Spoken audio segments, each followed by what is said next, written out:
Ave Maria, Catholic TV, a journey of peace and hope. बाप और बेटे और कुदस के नाम में आमीन। आवे मारिया कैथलिक टीवी देखने वाले तमाम नाजरीन को मेरी तरफ से सलाम। अजीज़ नाजरीन, आज मैं ईमान की गूंज प्रोग्राम में एक बहुत ही खूबसूरत उन्वान के साथ आपकी खिदमत में हाजिर हूँ और उम्मीद करती हूँ कि आप सब भी ईमान से भरी बातें सुनने के लिए हमारे साथ मौजूद हैं। नाजरीन, जैसे कि आप सब जानते हैं कि पाक माँ कैथोलिक कलीसिया मई और अक्टूबर के महीने को मुकद्दसा मरियम और पाक रोज़री से मंसूब करती है। इन महीनों में हमारे बहुत से मसीही मोमनीन इनफरादी, गिरोही और ख़ानदानी सूरतों में पाक रोज़री की इबादत करते हैं। तो नाज़रीन, जैसे जैसे मई और अक्टूबर के महीनों में मुकद्दसा मरियम और रोज़री की इबादत को अक़ीदत और एहतराम हासिल है, वहाँ पर दूसरी तरफ बहुत सारे ऐसे सवालात जो कि मुकद्दसा मरियम और पाक रोज़री से बुनियादी सवालात हैं, वो भी मंजर आम पर आते हैं। तो हमारा आज का ये ख़ुसूसी प्रोग्राम भी इन बुनियादी सवालात पर ही मबनी है, जिनके जवाबात हम आज के इस ख़ुसूसी प्रोग्राम में आप तक पहुंचाने की कोशिश करेंगे। तो हमारे साथ आज स्टूडियो में मौजूद हैं रेवरेंड फादर सिल्वेस्टर जोसेफ, जिनका ताल्लुक खतून फातिमा पैरिश इस्लामाबाद से है। फादर जी इस वक्त खतून फातिमा पैरिश इस्लामाबाद में एज अ पैरिश प्रीस्ट अपने खिदमात सरंजाम दे रहे हैं। फादर जी, हम आपको आज के इस खुसूसी प्रोग्राम में खुशामदीद कहते हैं। Thank you. तो आइए फादर जी से अपनी गुफ्तगू का आगाज़ करते हैं। तो फादर जी, हमारा ये प्रोग्राम जो है वो पाक रोज़री से मुतल्लिक़ा बुनियादी सवालात पर मबनी है। तो मेरा पहला सवाल ये है कि आप हमारे नाज़रीन को पाक रोज़री का तारीख़ी पस मंज़र बताएं कि पाक रोज़री का तारीख़ी पस मंज़र क्या है। पूरे साल में 2 माह जो हैं वो ख़ास तौर पर मुकद्दसा मरियम के लिए मुख्तस किए जाते हैं, जिनमें मई और अक्टूबर का महीना है और इनमें रोज़री की इबादत पैरिशेस में की जाती है और मुकद्दसा माँ की इज़्ज़त को जो है बढ़ाया जाता है। इसकी बैकग्राउंड बताने से पहले मैं एक शेर मुकद्दसा मरियम की नज़र करना चाहता हूँ कि मैं फलक अफलाक नू चीर जावा, दसो नूर दी खोलां किताब किथे, कि मैं ज़र्रे विच आफताब वेखां, इस गल दा करां हिसाब किथे, ये होई सोचदा गुम होया, किथे मैं ते मरियम जनाब किथे। ज़बरदस्त। जो रोज़री का पस मंज़र है, रोज़री 2 अल्फाज का मजमू है, जैसे रोज़ जिसका मतलब गुलाब का फूल है और री यानी दोबारा किसी चीज़ को रिपीट करना। और इसका जो पस मंज़र है कि जब रोज़री पढ़ी जाती है तो ये ऐसे ही है जैसे हम कहते थे कि भी आपके मुंह से फूल जड़ते हैं, तो ये फूल जड़ना है जो है ये रोज़री है जो पढ़ी जाती है। मौजूदा रोज़री जो है ये 1214 में मुक़द्दस डोमिनिक पर जब मुकद्दसा मरियम ज़ाहिर हुई तो उन्होंने इसको जो है मुक़द्दस डोमिनिक को रोज़री दी और बहुत रवायात कहती हैं कि वो उन्होंने ख़ुद उन्हें पढ़ने के लिए इसको कहा और बताया भी। लेकिन इसकी हिस्ट्री जो है वो बहुत पुरानी है। जब मसीहत 313 में आज़ाद हुई तो उस वक़्त जब मोनास्ट्रियाँ बनी, बहुत से लोग जो थे मोनास्ट्रियों में रहने लगे, तो उस वक़्त क्योंकि लोग जो है वो जब आम अपना काम करते थे रोज़मर्रा का काम, तो साथ साथ ज़बूर जो हैं वो रिपीट करते थे और बोलते रहते थे। तो क्योंकि बहुत से फिर लोग ऐसे भी आए जो इतने एजुकेटेड नहीं थे, तो उनके लिए तमाम ज़बूरों को याद करना मुश्किल था। तो उसकी वजह से उन्होंने कहा कि कोई ऐसी दुआ जो है वो मुतारफ़ कराई जाए जो हम भी पढ़ सकें। तो उसकी जगह पर सबसे पहले जो है ए हमारे बाप की दुआ मुतारफ़ कराई गई कि आप सिर्फ़ ये पढ़ लिया करें तो काफ़ी है। रोज़री के भेदों पर हाँ जी, सबसे पहले रोज़री जो है इस जब मोनेस्ट्री में आए तो पहले 150 ज़बूर पढ़ते थे। तो जब वो दिन का काम करते थे, मैनुअल लेबर करते थे, तो जब आम लोग भी इसमें मोनेस्ट्रियों में आए तो उनको क्योंकि ज़बूर ज़बानी याद नहीं थे, उसकी जगह उन्होंने कहा कि हमें भी कोई ऐसी नमाज सिखाई जाए जो हम ये पढ़ सकें। तो सबसे पहले उन्होंने ए हमारे बाप, क्योंकि वो बाइबल में भी है, आसान है, तो वो उन्होंने उनको पढ़ने के लिए दी। लेकिन बाद में क्योंकि उस वक़्त तस्बीह नहीं थी, वो आम चीज़ों के पत्थर अगर उठाते थे तो गिनते रहते थे और उन्हें गिन के तो नमाज पढ़ते थे। लेकिन 10वीं सेंचुरी में फिर तस्बीह आई जी। जो रोज़री की है, उससे फिर उन्होंने गिनना शुरू किया कि 150 ज़बूर हैं, तो 150 दफ़ा हम हमारे बाप की दुआ जो है पढ़ते हैं। लेकिन बाद में जब मुक़द्दस डोमिनिक पर मुकद्दसा मरियम ज़ाहिर हुई तो फिर रोज़री की जो बाकायदा शक्ल है वो नुमायाँ होना शुरू हो गई। और उसके बाद हम देखते हैं कि बाद में पोप पाइस द 5 ने जो इसकी जो भेद हैं, पहले 15 भेद जो है वो मुतारफ़ कराए, जो बाइबल मुक़द्दस में से लिए गए खुदावंद यीशु मसीह की ज़िंदगी से कि उनके जो ज़िंदगी के वाक़यात थे उनको रोज़री में ऐड किया गया ताकि हम मेडिटेशन कर सकें रोज़री पर खुदावंद यीशु मसीह के उन वाक़यात को याद करते हुए। उसके बाद 2002 में पोप जॉन पॉल II ने जो है नूर के 5 भेद मुतारफ़ कराए, जो आज भी जुमेरात के दिन हम पढ़ते हैं। और इस तरह रोज़री अपनी मौजूदा शक्ल में जो है वो हम तक पहुंची। और आज भी फिर हम देखते हैं जो मुकद्दसा मरियम के ज़हूर हुए फातिमा में ख़ास तौर पर और लुर्दस में, तो वहाँ पे मुकद्दसा मरियम ने खुद कहा कि रोज़री की इबादत जो है वो की जाए। और शुरू से कलीसिया कहती है कि ये ख़ानदानी इबादत है, तो इसको ज़्यादा से ज़्यादा फ़रोग़ दिया जाए। This family pray together, stay together. बिल्कुल, जैसे फाजी अभी आपने जिक्र किया कि पहल जब एक कोई ख़ास तरतीब नहीं थी तो रोज़री जो है वो मुख्तलिफ़ तरीक़ों से पढ़ी जाती थी, लेकिन अभी मौजूदा दौर में रोज़री एक ख़ास तरतीब से पढ़ी जाती है, जिसमें सबसे पहले स्लीप का निशान बनाया जाता है, फिर रसूलों का अक़ीदा, अहमर बाप की दुआ, इस्लाम मरियम की दुआ, और फिर जलाल बाप और बेटा रूहुल कुद्दस जो है ये पढ़ा जाता है। और उसके बाद जब रोज़री के भेद अनाउंस किए जाते हैं और फातिमा प्रेयर जो है वो भी रोज़री पर पढ़ी जाती है। तो फाजी सारी चीज़ें जो है हम ज़रूर आपसे पूछेंगे, लेकिन सबसे पहले मैं ये सवाल जो है वो आपके सामने रखना चाहती हूँ। हमारे बहुत सारे मोमिनीन ये एतराज़ करते हैं कि इस्लाम मरियम की दुआ जो है, ठीक है, वो हमें नहीं कही गई पढ़ने के लिए, अगर हम एज़ कम्पेयर टू हमारे बाप की दुआ करें। तो फाजी इस पे हमारे मोमिनीन को आप क्या राय देंगे, क्या हमारी कलीसियाई तालीम उनके साथ शेयर करेंगे कि हमें इस्लाम मरियम की दुआ क्यों पढ़नी चाहिए? सबसे पहले मैं वाज़ेह करना चाहता हूँ कि रोज़री की जो इबादत है वो तमाम की तमाम जो है वो उसका बेस जो है बाइबल मुक़द्दस है, क्योंकि रसूलों का अक़ीदा भी जो है वो भी हम जो उसमें अक़ीदे में हम पढ़ते हैं वो तमाम के तमाम वाक़यात यीशु की ज़िंदगी से लिए गए हैं जी। उसके बाद है हमारे बाप की दुआ, खुद खुदावंद यीशु मसीह की ज़ात ने हमें खुद सिखाई। उसके बाद हम रोज़री में जो अहम दुआ पढ़ते हैं वो इस्लाम मरियम की दुआ है जी। और इस्लाम मरियम की दुआ जो है ये 3 हिस्सों में बाइबल मुक़द्दस में मौजूद है। सबसे पहले फ़रिश्ते का सलाम है, जहाँ फ़रिश्ता आके मुकद्दसा मरियम को सलाम करता है कि तू इस्लाम है मरियम, तू औरतों में मुबारक है और तेरे बदन का फल मुबारक है।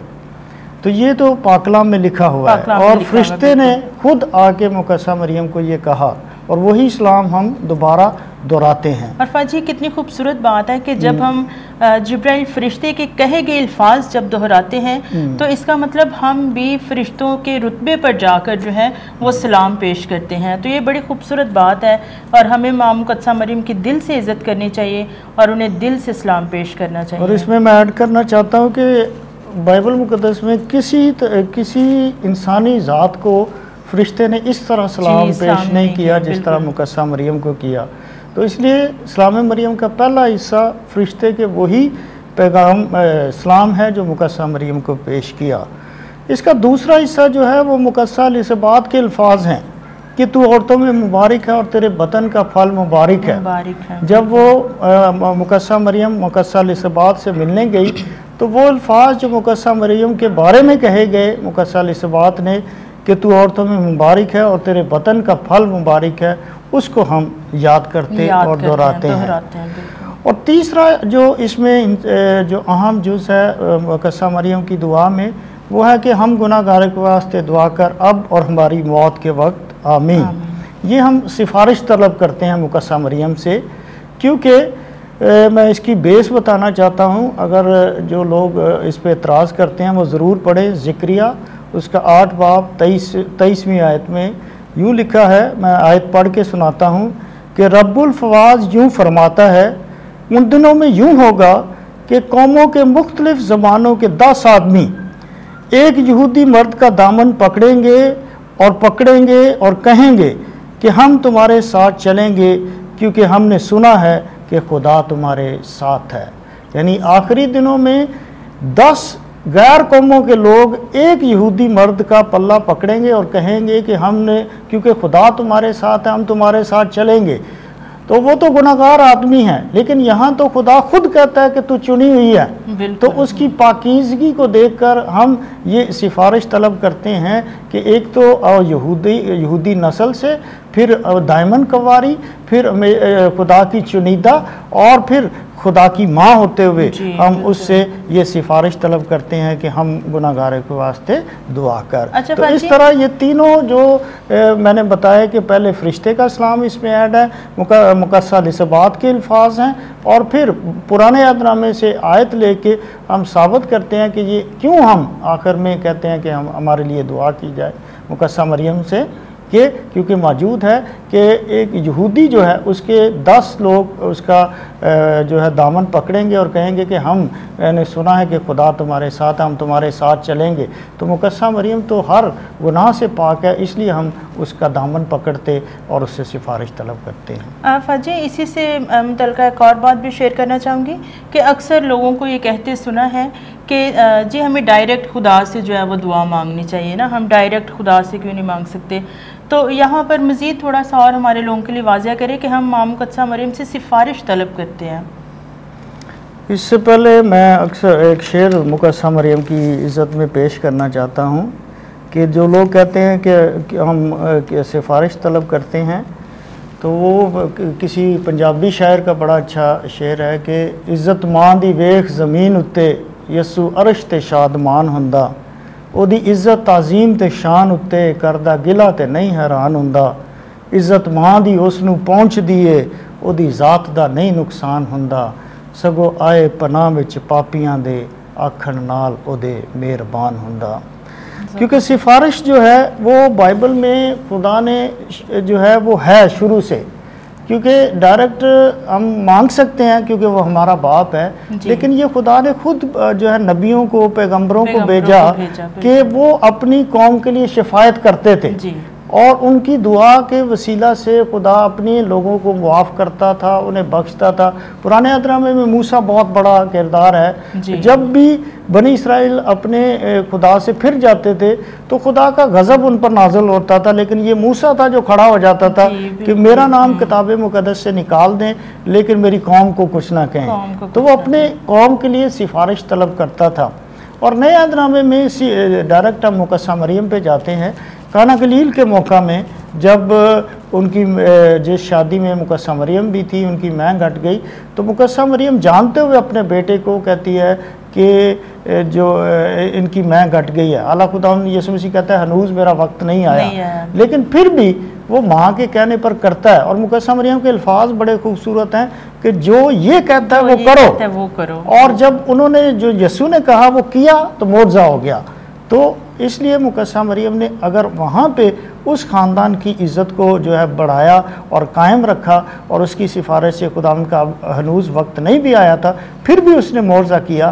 तो आज भी जब हम मुकद्दसा मरियम से सिफारिश तलब करते हैं, क्योंकि वो ज़िंदा है, आसमान पर है, बाप के दाने हाथ है, मलका सुलह और जो मलका है, और वो आज भी हमारे लिए सिफारिशात करती है। और मैं फिर एक दफ़ा जिक्र करूँगा कि दोनों जो मुकद्दसा मरियम के बहुत से ज़हूर हैं, उनमें बार बार वो इस बात का लोगों को कहती है कि ये इनको जहन्नम से बचाया जाए और इनके लिए कुर्बानी दी जाए, इनके लिए सिफारिश की जाए खुदा से कि खुदा इन्हें मुआफ़ करे। जी, बहुत शुक्रिया फाजी, आपने बड़े अच्छे तरीके से सारी चीज़ें हमारे साथ एक्सप्लेन की हैं। तो जैसे अभी हम बात कर रहे हैं पाक रोज़री की जो अभी मौजूदा तरतीब है और रोज़री पर पढ़ी जाने वाली मुख्तलिफ़ दुआओं के बारे में, तो फाजी हमारे नाज़रीन को मज़ीद जिन दुआओं का जिक्र आपने नहीं किया उनके बारे में बताएं कि ए मेहरबान यसू की दुआ जो है ये हम क्यों पढ़ते हैं, और उसके बाद लतानिया जो है ये रोज़री के बाद जो है वो क्यों पढ़ी जाती है। क्योंकि जो दुआएं हैं, जैसे मैंने कहा कि रोज़री किस तरह वजूद में आई, तो इसमें ये जो दुआएं ऐड की गई हैं, ये भी जैसे मैंने शुरू में इसका जिक्र किया कि रोज़री जितनी उसकी बुनियाद है वो पाकलाम है, और पाकलाम के वो भेद उठाए गए जिन पे हम सोचो विचार करके खुदावंद यीशु मसीह के करीब आते हैं। जैसे मैंने बताया रसूलों का अकीदा जो है, हमारे खुदावंद यीशु मसीह की बुनियादी ज़िंदगी के जो अकीदे हम मानते हैं वो हैं।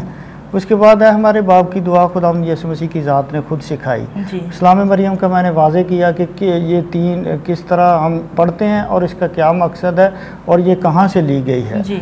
उसके बाद हम जलाल बाप बेटा पढ़ते हैं, ये हम पढ़ते हैं क्योंकि जलाल उसी की ज़ात को है, उससे क्योंकि वही सबसे आला तरीन हस्ती है और उसके अलावा किसी को जलाल नहीं है।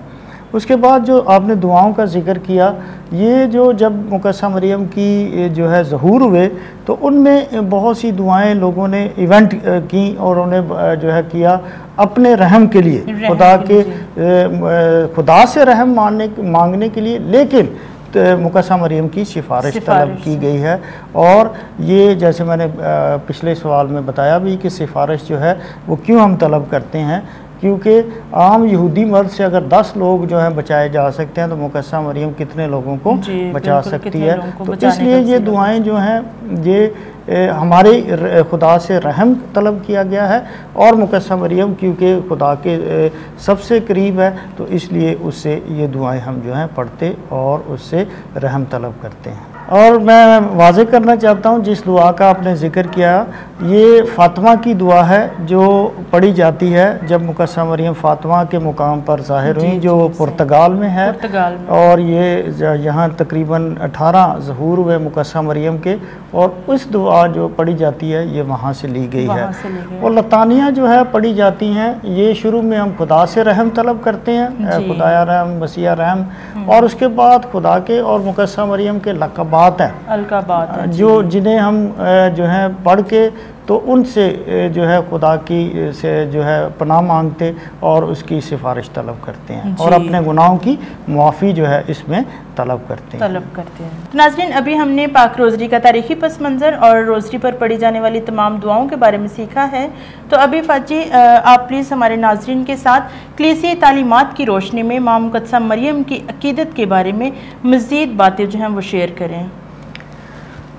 जैसे मैंने बताया कि मुकद्दसा मरियम जो है बाइबल मुक़द्दस में खुदावंद यीशु मसीह के बाद ऐसी शख्सियत हैं जिनके बारे में नयादनामा बहुत ज़्यादा जो है वो उसमें ज़िक्र है, और इनकी तालीमात और इनके बारे में वाज़े करने के लिए मैं बताना चाहता हूँ कि 21 अलामात हैं जो मुकद्दसा मरियम के लिए इस्तेमाल की गई हैं बाइबल मुक़द्दस में। अच्छा, बाइबल मुक़द्दस में 21 अलामात हैं। 15 पेश लफ्ज़ हैं और 166 ऐसे ख़ताब हैं और ऐसे मसीह तालीमात हैं जिनमें मुकद्दसा मरियम का ज़िक्र आता है। और फिर पहली सदी में, जो पहली सदियों में जब पहले, तो कोई 266 ऐसे वाक़यात हैं और तालीमात हैं और ऐसी जो मजलिसें हुई जिनमें मुकद्दसा मरियम का ज़िक्र जो है वो पाया जाता है। दुनिया में बहुत सी बड़ी ज़ियारतगाहें हैं जिन्हें वेटिकन ने डिक्लेयर किया है कि यहाँ पे मुकद्दसा मरियम ज़ाहिर हुई है। ये तकरीबन 5 से 8 हैं। उसके बाद दुनिया में 300-350 से ज़्यादा ऐसी ज़ियारतगाहें हैं जो लोकल बिशप ने कौमी ज़ियारतगाहें जो हैं वो डिक्लेयर की हुई हैं। जैसे हमारे मरियाबाद है तो ये कौमी ज़ियारतगाह है। तो इसी तरह दुनिया में बहुत बड़ी बड़ी ज़ियारतगाहें हैं। मैं जब मरियाबाद का पैरिश प्रीस्ट था तो मुझे मौका मिला फ़िलिपाइन में जाने के लिए, जो उन्होंने तमाम जो रेक्टर्स थे शराइन्स के उन्हें बुलाया, तो उधर ये बात वाज़े की गई कि आजकल लोगों का रुझान जो है वो ज़्यादा शराइन्स की तरफ है, ज़ियारतगाहों की तरफ है। इसलिए ज़ियारतगाहों को तबलीग के लिए और कैटेकाइज करने के लिए इस्तेमाल किया जाए ज़्यादा से ज़्यादा। मुकद्दसा मरियम की इज़्ज़त के बारे में मैं और थोड़ा सा बयान करना चाहता हूँ कि कैथोलिक कलीसिया में इसकी कितनी अहमियत है। 4 ऐसी तालीमात हैं जो हम मुकद्दसा मरियम की पाकमा कलीसिया में बड़ी अकीदत के साथ मानते हैं, यानी 4 डॉगमास हैं जिनमें मादरे खुदा यानी मुकद्दसा मरियम खुदा की माँ है। ये हम ईद मनाते हैं 1 जनवरी को। उसके बाद मुकस्सा मरियम का माँ बनना और कवारा रहना, दामन कवारी, ये हम ईद इसकी मनाते हैं 25 मार्च को। फिर अरूज मरियम मुकस्सा माँ का आसमान पर उठाया जाना 15 अगस्त को। उसके बाद बेदाग हमल में लिया जाना, तो ये 8 दिसंबर को हम मनाते हैं। इसके अलावा बहुत सी ऐसी ईदें हैं जो हम मुकस्सा मरियम के बारे में मनाते हैं, लेकिन ये 4 ऐसे डॉगमास हैं जो चर्च की तरफ से पोप साहब ने डिक्लेयर किए हैं कि ये मुकस्सा मरियम के बारे में हम जो है मानते हैं। जी वैसे अगर हम देखें तो तकरीबन पूरा साल ही हम हर महीने कोई ना कोई मुकद्दसा मरियम की ईद जो है वो मनाते हैं, और ख़ास तौर पर पाकमा कैथोलिक कलीसिया जो है वो हफ्ते के दिन को भी माँ मुकद्दसा मरियम से मंसूब करते हैं। जी जी जी, यही मैंने कहा 2 माह और हफ्ते में एक दिन जो है वो मुकद्दसा मरियम से जो है दुआ की जाती है, सिफारिश तलब की जाती है। और ये 4 जैसे मैंने बताया कि किस तरह मुकद्दसा मरियम खुदा यीशु मसीह के बाद जो बड़ी शख्सियत बाइबल में और आज भी जिनकी लोग जो है उनकी अकीदत करते हैं वो पूरी दुनिया में वो मुकद्दसा मरियम है। मुकद्दसा मरियम है, बिल्कुल। एक इसमें मैं ऐड करना चाहता हूँ कि बाइबल मुकद्दस की जो इब्तिदा है वो अलफ से होती है जी, कि इब्तिदा में कलाम था, और मुकाशफा की किताब का आखिरी जो वर्स है वो ये पे ख़त्म होती है। और ये बड़ी खूबसूरत है कि अलफ से लेके ये तक पाकलाम है, और पाकलाम में तकवीन से लेके मुकाशफा तक जहाँ यसू का जिक्र है मुख्तलिफ डायरेक्ट और इनडायरेक्ट, वहाँ मुकद्दसा मरियम का जिक्र है, क्योंकि तकवीन के 3 बाब में जब गुनाह हुआ तो फ़ौरन निजात का वादा है, और वहाँ पे भी ख़तून का जिक्र है जो शुरू होता है इसके 3 बाब की 15वीं आयत में। हाँ जी बिल्कुल जिक्र तो वहाँ से शुरू होके आखिर तक मुकद्दसा मरियम लक़बात के ज़रिए और मुख्तलिफ जगह से मौजूद है।